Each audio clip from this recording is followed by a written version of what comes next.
السلام علیکم ناظرین، جیسا کہ آپ کو معلوم ہی ہے کہ علم عروض کے حوالے سے بھی میرا ایک سلسلہ جاری ہے۔ اس حوالے سے آپ کی خدمت میں ابھی تک 2 لیکچر جو ہے وہ پیش کیے جا چکے ہیں۔ آج اس حوالے سے جو ہے آپ کی خدمت میں ایک تیسرا لیکچر جو ہے وہ پیش کیا جا رہا ہے۔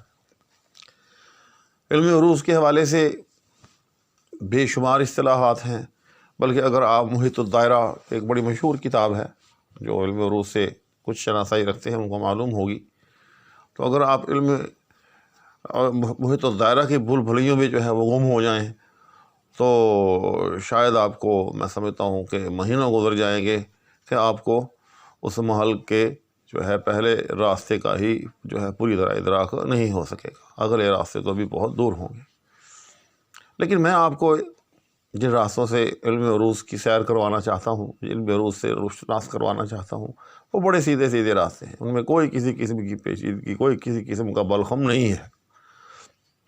تو آج میں آپ کو علم عروض کے حوالے سے ایک بڑی بنیادی بات بتاتا ہوں کہ علم عروض نام ہے شعر کو ایک مخصوص پیمانے کے ساتھ ناپنے اور جانچنے کا۔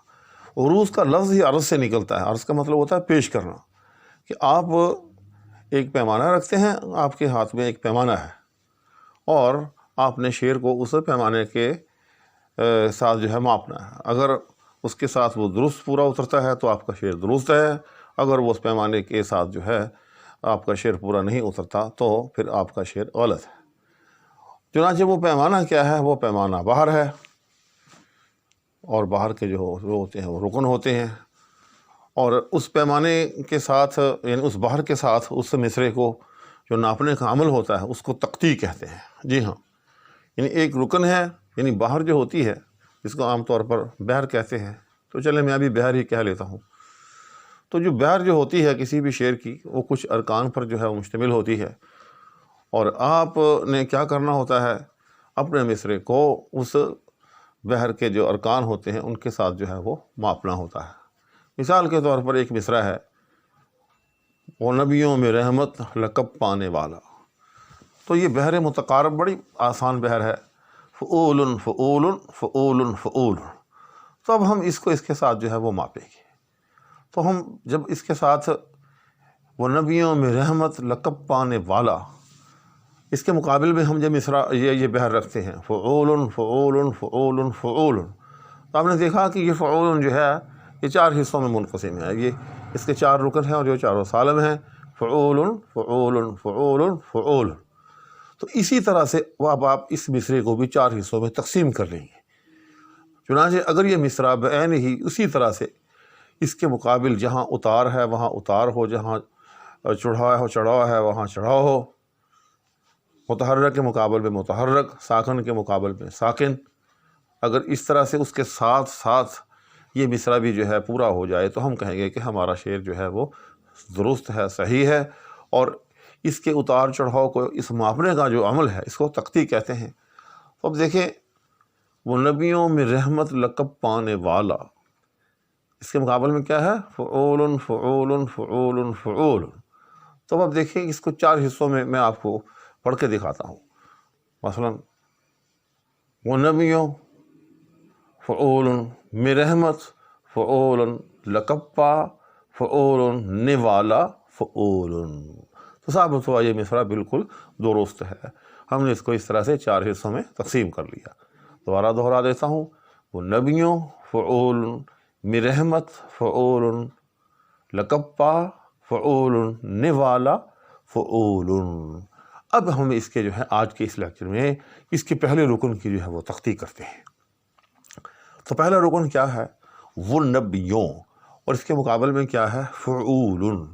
اچھا، یہاں آپ 2 اصول یاد رکھیں کہ تقطیع کے دوران ساکن کے مقابلے میں ساکن، متحرک کے مقابلے میں متحرک۔ جی ہاں، زیر زبر اور پیش کا جو ہے کوئی ہم نے خیال نہیں رکھنا، صرف یہ دیکھنا ہے کہ ساکن کے مقابلے میں ساکن ہو اور متحرک کے مقابلے میں متحرک ہو۔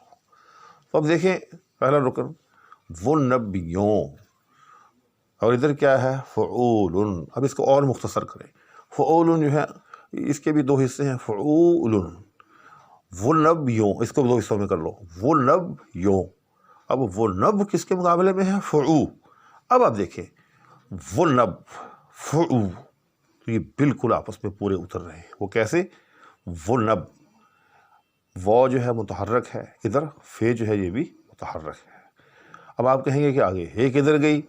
تو ایک دوسرا اصول یہ بھی یاد رکھیں تقریر کے دوران کہ جو لفظ جو ہے لکھنے میں بھلے آئے، اگر وہ متلفظ نہیں ہوتا، ٹھیک، اگر وہ پڑھنے میں نہیں آتا، پڑھنے میں اس کا جو ہے الگ سے اس کا کوئی جو ہے ہمیں کوئی کردار نظر نہیں آتا، تو اس کو بھی جو ہے ڈراپ کر دیا جائے گا، اس کا بھی کوئی لحاظ نہیں ہوگا. تو یہاں آپ دیکھ رہے ہیں وہ نبیوں، یا تو پورا وہ نبیوں پڑھا جائے تو پھر اس کا کردار ہوگا، لیکن چونکہ یہاں جو ہے یہ پڑھا ہی نہیں جا رہا، تو سیدھا سیدھا یہ وہ نب ادھر فعو. تو دیکھا آپ نے، وہ متحرک ادھر فے متحرک. اچھا، وہ نب ادھر نون متحرک اور ادھر عین متحرک. آگے ادھر وہ نب بے ساکن اور ادھر وہ ساکن. ٹھیک، تو ثابت ہوا کہ وہ نب اور فعو جو ہے یہ آپس میں ایک دوسرے کے بالکل مطابق ہیں، بالکل مقابل ہیں، ایک دوسرے کے بالکل یوں سمجھنے کے متوازی ہیں. تو یہ آپس میں ہم وزن ہیں. دوسرا حصہ وہ نب یوں، ادھر فعولن.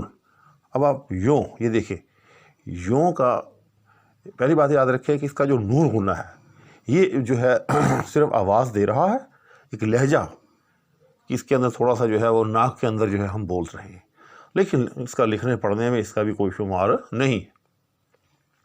تو اس کو آپ یو کر لیں، تو یو ادھر لن. اب آپ دیکھیں کہ یو کی جو یہ ہے اس کے اوپر پیش ہے، یعنی متحرک ہے. زبر زیر اور پیش کا ہم نے نہیں دیکھنا، ہم نے یہ دیکھنا ہے کہ ساکن ہے یا متحرک ہے. تو ہم نے دیکھا کہ یہ جو ہے وہ یہ متحرک ہے، اور ادھر اس کے مقابلے میں کیا ہے؟ لام.